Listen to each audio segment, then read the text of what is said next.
36,000 കോടിയാണ് കഴിഞ്ഞ 2 വർഷത്തിൽ ജെയിൻ സ്ട്രീറ്റ് എന്ന ട്രേഡിംഗ് കമ്പനി ഇന്ത്യക്കാരെ പറ്റിച്ചുണ്ടാക്കിയത്.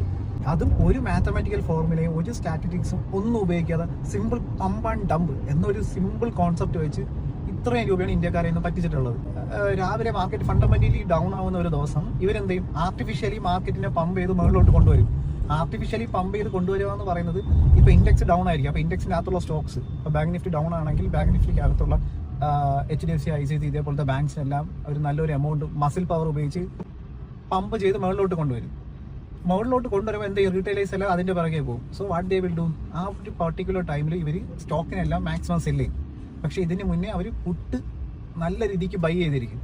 സ്റ്റോക്സ് എല്ലാം ഡംപ് ചെയ്യുമ്പോൾ പുട്ട് എന്നുള്ളൊരു സംഭവം ലാർജ് സ്പൈക്ക് ഉണ്ടാകും. ആ ഒരു സ്പൈക്കിൽ ഇവർ 10x, 20x, 30x 30 ഇരട്ടിയോളമാണ് അവർ ഓരോ ദിവസങ്ങളിൽ ഉണ്ടായിക്കൊണ്ടിരുന്നത് ഓപ്ഷൻ ബൈയിങ് ഉപയോഗിച്ച്.